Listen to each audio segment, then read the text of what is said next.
မင်္ဂလာပါစကားလေးတစ်ခုပြောစရာရှိလို့ငါပဲဆယ်လီဖြစ်နေရလားတော့မသိဘူးကြားဖြန်တဲ့တောင်ရောက်သွားရဟလာငါတဲ့ပုံအကြောင်းတောင်နဲ့ခုနကပသိမ်ကအိမ်လေးရဲ့အမတယောက်ရှိတယ်အိမ်လေးရဲ့အမကအိမ်လေးကိုဖုန်းဆက်လာရင်ညီမလေးတဲ့မမဟိုးတဲ့ဖုန်းခေါ်ထားတာလားတဲ့ဆိုတော့မမသမီးမခေါ်ဘူးလေလို့မိုင်းတွန်းတွန်းလို့ဆိုတော့အေးတဲ့အဲ့ဒါမမဟိုးတဲ့ဘိုင်ဘာမှာညီမလေးတက်ပုံတုံးပြီးတော့တဲ့ငါကဖုန်းနံပါတ်နဲ့တဲ့ဘာလုပ်နေလဲဟိုမအားဘူးလားဟိုဘောနော်ဘာဖြစ်ဟိုဘာလုပ်နေရလဲဘာညာနဲ့အဲ့လိုပြောဗီဒီယိုကောတွေခေါ်တယ်တဲ့အဲ့နဲ့အဲ့ကိစ္စကြောင့်မလို့မမပထမတစ်ခေါက်ကအိမ်မမအဲ့လိုပဲသူ့အတိကောင်ကြီးရဲ့ဓာတ်ပုံကိုတုံးပြီးတော့ဗီဒီယိုကောတွေခေါ်ပြီးတော့အဲ့လို AI နဲ့ပေါ့နော်မျက်နှာကိုအဲ့လိုလုပ်ပြီးတော့စပြီးလို့သူက3သိန်းခွဲပါဘူးတဲ့အဲ့တော့ဟိုဘယ်လိုပြောရမလဲအဲ့လိုမျိုးထပ်ဖြစ်မှာဆိုလို့ဆိုပြီးတော့ကိုယ်ဖုန်းဆက်လာလို့သိတာအိမ်လေးပြောချင်တာကအိမ်လေးရဲ့ဓာတ်ပုံနဲ့ဘိုင်ဘာမှာဖြစ်စေဘောနော်ဘိုင်ဘာမှာပေါ့အိမ်လေးရဲ့ဓာတ်ပုံနဲ့ဘိုင်ဘာမှာဗီဒီယိုကောတွေခေါ်ပြီးအိမ်လေးနဲ့မင်းနဲ့တော့ဗီဒီယိုကောတွေခေါ်ပြီးတော့တယောက်ယောက်ကိုပတ်စံချီးခဲ့ပြီးရှိပါကအိမ်လေးလုံးဝမဟုတ်ကြောင်းကို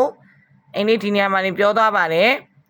အိမ်လေးဒီဘိုင်ဘာနံပါတ်ကို2685939394ရဲ့42451312ရဲ့ဒီနှစ်ခုပဲသုံးပါတယ်အိမ်လေးရဲ့တယ်လီနောနံပါတ်ဆိုတာလဲ066ခဏနေအောင်နော်အိမ်လေးတိန်တော့နံပါတ်ကိုအိမ်လေးပြောပေးမယ်နော်အိမ်လေးရဲ့တိန်တော့နံပါတ်ဆိုတာလဲ066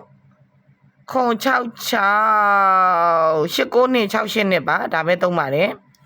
အိမ်လေးဒီအိမ်လေးရဲ့အလုံးဖုန်းတစ်ခုဖြစ်တယ်42451312ရဲ့2685939394ရဲ့ဆိုတဲ့နံပါတ်နှလုံးနဲ့တာလေးအိမ်လေးဘိုင်ဘာဖွင့်ထားပါတယ်အိမ်လေးဒီအိမ်လေးရဲ့အတိတွေအကုန်လုံးကိုပြောပြီးတော့ဟိုင်းချစ်မနေကောင်းလားဟိုင်းတဲနေနေကောင်းလားတဲရင်ဘာလုပ်နေရလဲတတိရတယ်ဒါပဲပြောတတ်ပါတယ်ရှင်မအားဘူးလားဘာလုပ်နေရလဲလို့ပြောပြီးတော့အဲ့လိုမျိုးလေးဗီဒီယိုကောတွေခေါ်ပြီးတော့စောက်ဆန်နေမချီးပါဘူးလောင်ဝင်းဆိုတဲ့မိန်းမဟာ